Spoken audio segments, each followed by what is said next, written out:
On finit troisième, donc je suis tenté de dire on renoue avec le podium, on finit sur une bonne note et c'est toujours bien de finir un championnat en se montrant.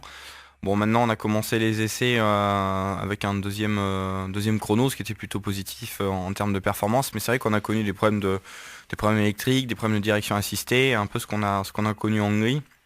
Et malheureusement, ça nous a fait louper toutes les séances d'essai et aussi la qualification. Donc on a été non partant sur la qualification, donc bah, je suis parti du fond de grille. Donc c'est vrai qu'en endurance, il y a quand même 45 voitures, donc quand tu pars du fond de grille, c'est quand même toujours un peu plus embêtant. Mais bon, faut relativiser, c'est des courses qui durent 5h30, 6 heures.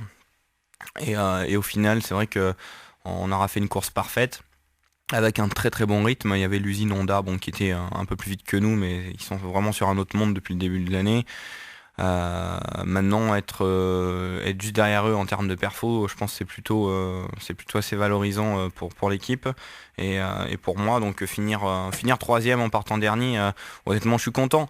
Après, tu as toujours un petit regret de te dire, ben voilà, si j'avais fait la qualif, mais ça, avec des si, on refait un monde, mais si j'avais fait la qualif, j'aurais pas perdu autant de temps à revenir.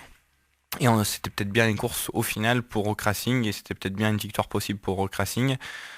Comme ça aurait dû l'être, je pense aussi pour Portimao en Algarve, où je pense honnêtement que c'était deux courses qui étaient potentiellement gagnables, en tout cas pour Hawk. Et puis on aura loupé ce coche-là dans l'année qui en tout cas d'un point de vue pilote comme moi, qui vient d'un monoplace, donc qui est quand même typé toujours assez perfo. C'est toujours bien de gagner une course quoi, dans l'année quoi. Donc bon, malheureusement, on l'aura pas gagné, mais le bilan est assez positif, hein. Ça fera quand même 6 courses avec Rock Racing et sur 6 courses, ça fait 4 podiums. Bon, il n'y a pas non plus grand-chose à dire, hein. Ce qu'on loupe, c'est des problèmes mécaniques. Voilà, c'est la vie, il faut l'accepter. Maintenant, bah voilà, c'est encore une saison qui est déjà finie, donc ça passe à une vitesse folle. Et maintenant, bah, on est déjà en train de préparer l'année prochaine. Donc tout s'enchaîne plutôt vite. Silverstone, l'avantage, au moins on en parlait tout à l'heure, c'est que tu as pu t'adonner à ton hobby, le dépassement de voiture pendant plusieurs heures, hein. Oui, c'est vrai que bon, moi j'ai commencé la compétition. Pour être honnête, ce qui m'intéressait, c'est pas un tour qualif ou rouler seul hein, sur une piste pendant longtemps. Ça m'intéresse quand même très peu. Ce qui m'intéresse, c'est effectivement croiser des voitures, trouver des solutions dans le trafic pour doubler. Je trouve que ça demande quand même beaucoup de réflexes, beaucoup d'intelligence dans la voiture, alors qu'on est en plein effort physique et qu'on prend 3 à 4 G. C'est pas toujours simple physiquement et pourtant, il faut être très lucide. Et tout ça pendant 5 à 6 heures en Mans Series et 24 heures au Mans. Je trouve que c'est quand même un grand challenge et ça prouve quand même pas mal l'intelligence d'un pilote sur un déplacement. Donc c'est vrai je pense que je suis un des pilotes estimés sûrement un des plus osés et un des plus chauds du paddock, mais en attendant ça passe, en attendant je fais de belles remontées. Et je dirais chacun a sa vision des choses. Donc moi je pense aussi au spectateur qui est devant sa télé et qui regarde. Honnêtement, je vais vous dire franchement les choses. Quand vous voyez des voitures qui suivent comme un petit train, honnêtement c'est chiant. Même moi qui suis passionné de sport automobile, je m'ennuie. Donc il faut bien quand même mettre un peu de piment dans tout ça. Et c'est vrai que moi, comme tu disais, mon hobby, les déplacements, ça j'adore. Donc je me suis régalé, même si je m'en serais bien passé quand même de partir en fond de grille. Quelque part, je me dis, bon, bah, c'est cool, au moins, c'est la dernière de l'année. Tout était joué pour nous parce de toute façon, on pouvait plus jouer le titre. Vu qu'on avait connu des problèmes sur la course d'avant en Hongrie. Donc je dirais que c'était vraiment 100% plaisir et il n'y a pas de question à se poser. Bon, petit bilan alors sur cette saison qui, malheureusement, c'est vrai qu'au final, en LMP2, vous finissez juste au pied du podium. Au pied du podium, effectivement, c'est un peu logique sur 5 courses, quand on loupe 2, ça fait peu de chances d'arriver sur le podium. Bon, après maintenant, il faut voir les choses positives, en tout cas pour l'équipe. Voilà, aujourd'hui, on travaille aussi tous ensemble pour un même et seul objectif, c'est pour Rock Racing, que ce soit les mécaniciens, les ingénieurs, Dunlop, enfin tout le monde travaille pour Rock Racing. Et aujourd'hui, mine de rien, Rock Racing décroche le Greenwich Challenge. Donc c'est quand même le championnat écologique mis en place par Michelin. Qui prouve en fait le meilleur rapport vitesse et consommation, usure énergétique. Donc tout ça c'est quand même un bon point pour Hawk, hein. Je trouve que c'est quand même ça a beaucoup de valeur, peut-être plus même, ça en aura peut-être plus à l'avenir qu'un vrai championnat. Donc ça c'est fait. Troisième aussi pour la voiture numéro 24, à un point devant nous, juste devant nous à la fin du championnat. Donc bon, troisième c'est bien, c'est vrai que c'est... Bon après c'est un... Comme je dis tout le temps, c'est sur le podium, mais c'est vrai que dans 3 ou 4 ans, on l'aura oublié. Donc je trouve que le Greenwich Challenge, par contre, le championnat écologique, c'est une très bonne chose de l'avoir gagné.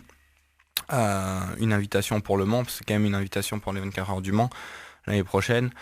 Donc voilà, et au final, Oak Racing aura fait sur 6 courses pour le moment en tout cas, aura fait 5 podiums. Je pense qu'honnêtement, il n'y a pas grand-chose à dire. Bon, alors l'année prochaine, a priori, hein, bon, rien n'est jamais joué à l'avance, mais enfin, a priori, tu étais parti pour te relancer avec cette équipe. Hein. Bah, moi, c'est une équipe que j'ai découvert en 2009 quand je suis sorti du schéma de Luc Alphand, et c'est vrai que moi, j'apprends encore à connaître Oak Racing, même si aujourd'hui, bah, je connais bien, je dirais, la façon de faire et les qualités humaines de cette équipe. C'est vrai que ça correspond honnêtement pas mal à ma vision. En plus, avec des résultats sportifs, je pense, assez performants.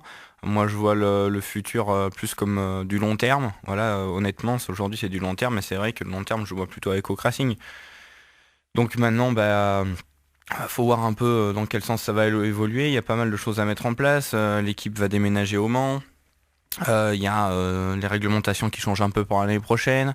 Il y a une voiture qui restera à l'usine pour faire du développement sur en gros la période hivernale pour préparer l'année prochaine, la voiture de l'année prochaine. Il y a une voiture qui va faire des courses, une course aux États-Unis et une autre en Asie, pour emmagasiner un maximum d'expérience. Donc c'est notamment Jacques, le patron de l'équipe, Monsieur Nicolet, qui va y aller avec d'autres gentleman drivers. Donc ça va permettre aussi d'emmagasiner un peu d'expérience sur des circuits que Oak Racing ne connaît pas. Et puis donc comme je vous le disais, une voiture qui va faire du développement. Donc je dirais la stratégie de l'équipe est déjà dévoilée. Maintenant voilà, où et quand ça va commencer à rouler, c'est difficile à dire.